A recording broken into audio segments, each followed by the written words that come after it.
When Neil Stewart originally rang me and said, "Oh, Dan, can you come and talk about intersectionality?" It took me back about 25 years, actually, in terms of my student days. I actually did my first degree in cultural studies, and in those days we were reading people like Stuart Hall and Paul Gilroy, and we were talking about the intersectionality of race and class, because obviously, particularly being in the UK, you can't have a sensible conversation or an educated conversation without really speaking about the interconnectivity or the intersectionality between somebody's ethnicity, somebody's social background, etc. But I'll come back to that. Just in terms of Vercida, so Vercida Group actually is made up of two entities. One is Vercida.com, and we help organisations to map out all of the brilliant work that they're doing around diversity and inclusion in order to attract diverse talent. And Vercida Consulting, which I'm representing today, is the other side of the business, which really promotes a sense of organisational inclusivity. And it's interesting, actually, in terms of the chair's opening, actually, around the movement that we've been on so far. So the movement from, and I'm showing my age completely, equality, equal opportunities, towards a movement of diversity, and now we see a movement towards inclusivity, psychological safety and belonging. I think in many ways, the journey that we've been on actually confuses the argument, and some of the things that we need to start thinking about is about saying, is it a narrative that we're on, or is it a pick and mix journey?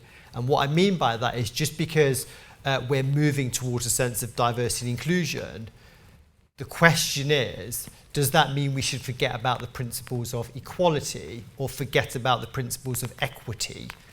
So we're moving, but the movement towards inclusivity and belonging could mask some of the inequalities which lots of groups face. So I would see it not as a straight narrative, but as a collection of stories which build up over time. Now, in terms of intersectionality, my first ever job, actually, when I finished my master's degree, was to work for a tiny charity in Nottingham. And the charity was a small community-based organisation that focused on education, or kids who were likely to be excluded from school. And what was interesting at that point is that 20 odd years ago, if you were black, male, and from a particular social background, you were 4.5 times much more likely to be permanently excluded from UK secondary education than any other group. I haven't actually looked at the statistic recently, but I called a friend the other day and they said the statistic hasn't really shifted.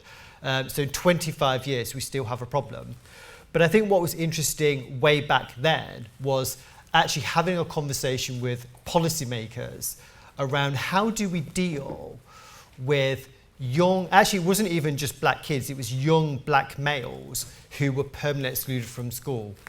So we couldn't really have a sensible conversation with them unless we talked about that intersectional dimension of race, gender, social class, etc. And I think often that's where policymakers who tend to be smart tend to look at the interconnectivity of identity rather than kind of looking at silos and the rest of it. So this kind of journey of intersectionality is something which has stayed with me all the way from my university days and actually still some of the work that we're doing today.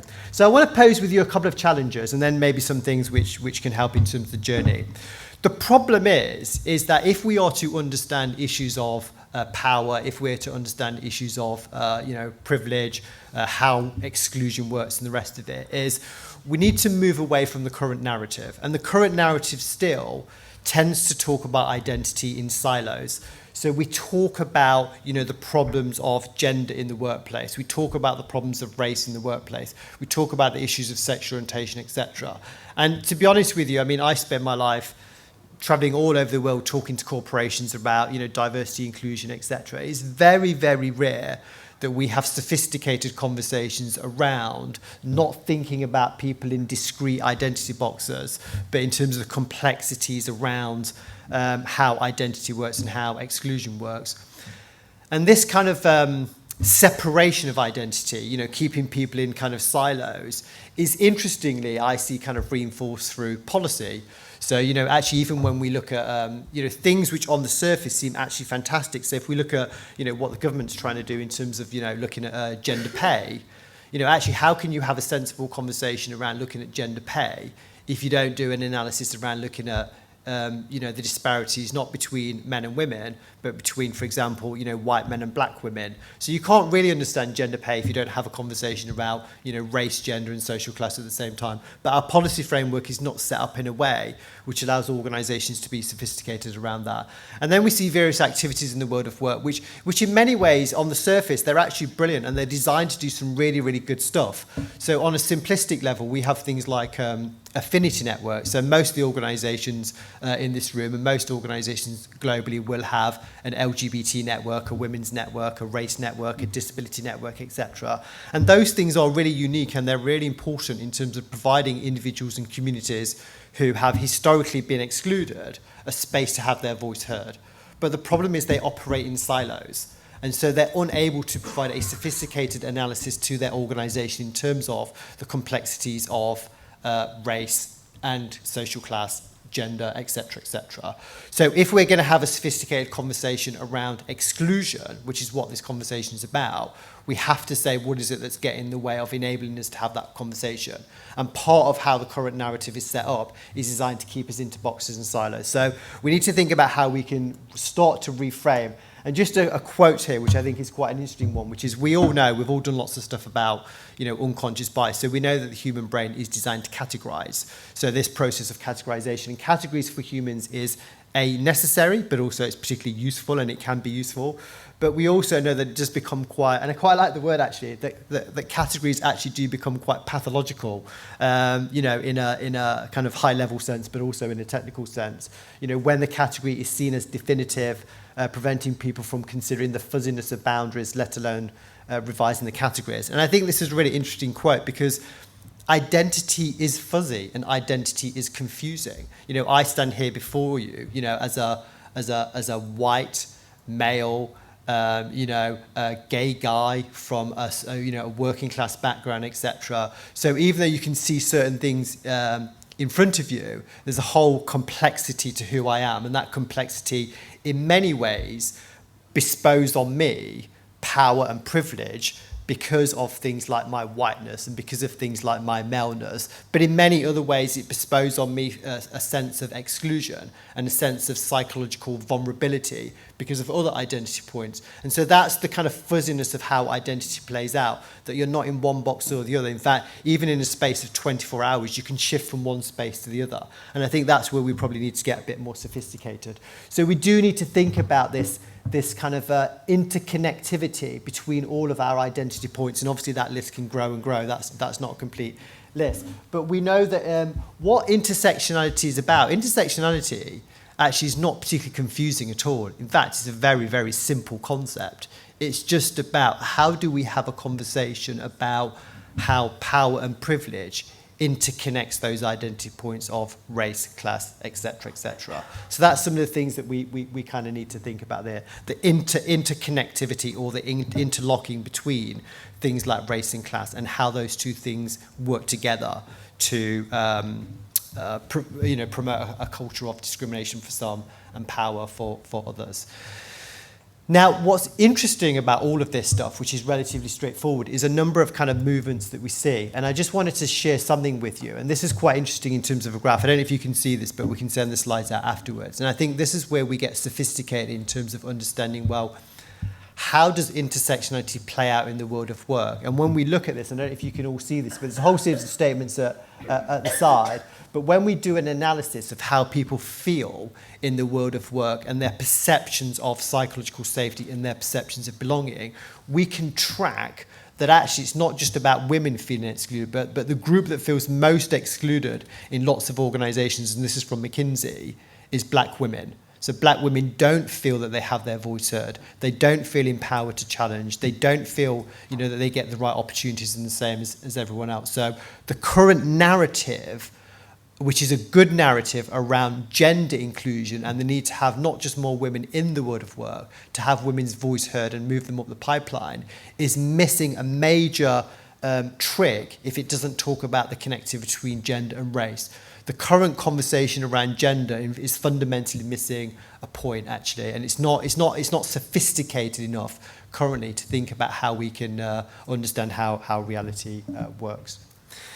Now, one of the things which is interesting is I spent a whole bunch of my time actually travelling out of the UK and all sorts of places in the world, and one of the things that I do observe and is this kind of thing, what we call the growing backlash effect and the rise of identity politics. And it's what's called the kind of, the technical term or the academic term is the intersectional erasure, okay? So if you want to know what that means, you can Google it. But I think this is interesting, and I think it poses a particular challenge for you all, because spending a lot of time in the US, obviously Donald Trump is a particular character, let's put it that way. But he's created a really interesting dynamic, and the dynamic he's created is a space for some groups, and he's trying to crowd out a space for other groups. So in the US, it's fine to talk about the interconnectivity between whiteness and social class, and that's his power base. But it's not okay in his worldview to talk about the interconnectivity between race and social class.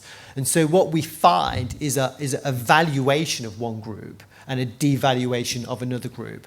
And we see this kind of rise of like identity politics. Now, it's kind of, in a way, it's kind of quite easy to look at the US, and Donald Trump, if we're honest about it, he's a bit of an extreme character. So it's easy to look at somebody like Donald Trump and say, well, he's a bit of an extremist, an extreme character. But he is creating a space where people who have power and people who have privilege are literally marching in the street and saying, where do I fit into this conversation around diversity? So, for example, recently in Boston, you had a whole bunch of basically straight white men having a straight white male pride. Now, how does that even work? What is going on in their frame of reference? If you're a straight white man, you're saying, I need a space. And I suppose there's a number of ways that we can deal with that. One way is to close them down, actually, and say, your narrative makes no sense because you have all of the power and you have all of the privilege. I think that's probably, and actually the other interesting thing is that voice that we see from those groups that have power, not only do we see in US society, we see it here. So Brexit, even though people would say that Brexit is not about race, it's fundamentally about race. It's about immigration and those sorts of things. So we see it in UK society. We see it in Europe. So we've seen the rise of the right in Budapest, in Warsaw, those sorts of countries. But not only do we see it in society, we see it in the world of work. So in the world of work constantly, I hear conversations from men saying, where do I fit into this diversity conversation? And one of the responses by institutions is to close that down and say, look, you've had your time. It's time for you to be quiet now. That is a response which I fundamentally disagree with. I don't think we can close people down. I think actually we need to open up the conversation and sort of really just kind of engage with them and say, tell us how, why you feel that way. So closing people down actually creates a further backlash effect and a further rise in identity politics. So I think that's a real challenge for us actually in terms of what we can do, or one of the challenges that we're going to face, because that's something that we're going to see constantly. So just a couple of things in terms of moving the agenda forward. I think one of the things that we need to do is we need to get smart. And one of the things we need to do is we need to get smart in terms of how can we analyse how real inequalities plays out. So it's very, very traditional for organisations to monitor. So what we do in our institutions so far is that we monitor, a range of diverse characteristics. So when we apply for roles and when we're in employment, we simply just tick a whole bunch of boxes based on our ethnicity, our gender, our sexual orientation, our age, etc. But what we do with that information, what HR process do is they just stick people into silos and the rest of it. So we can track inequality and we can track discrimination, based on gender, using people analytics, and based on disability, and based on age, and those other things.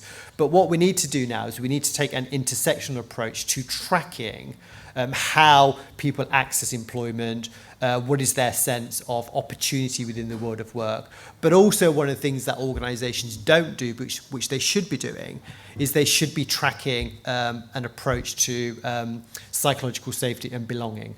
And a traditional way of doing that is by looking at employee engagement surveys. So a classic thing in an engagement survey would be, one question would be, do you feel that your voice is heard by your manager? And we can simply aggregate that information by race and gender and the rest of it. But we need to start being much more sensible now in saying, well, how do different groups, or what is the intersectionality of those responses, etc. So using people analytics is quite important if we're going to get a grip of this agenda. We talked about that really, but I quite like this actually. There's a brilliant TED talk actually by somebody called Melody Hobson. And Melody Hobson talks about this notion of being colour brave actually. And recently, the founder of Starbucks, he was considering running in the US presidential campaign. And we all know, Starbucks have had some fairly bad press in terms of unconscious bias, and they closed all the Starbucks branches and stuff like that for a day, and everyone went on unconscious bias training. But he was being interviewed as part of his campaign by CNN, and you can tell I spend a lot of time in hotels actually watching CNN and stuff like that. But he was being interviewed by CNN, and they said to him they raised this thing about you had an incident at Starbucks and you closed them down and you did unconscious bias training, and they asked him a question about race. And he said something very, very simple. And what he said was this: I don't see colour. And I thought that was really, really interesting.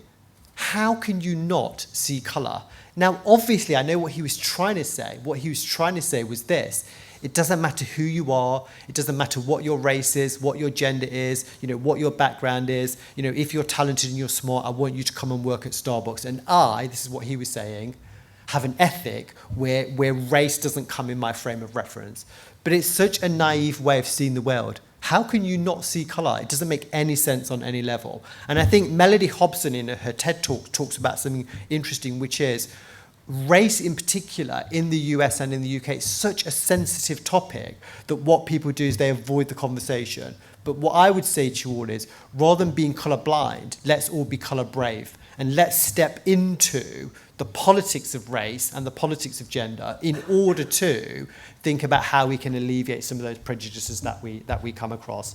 So a couple of things, just because I'm conscious of time. There's been a lot of work around amplification. How can we amplify the voices, particularly of women and other groups in the world of work? I think it's important that we use an intersectional approach to the principle of amplification, because that's where I think we'll be much more sophisticated where we're going.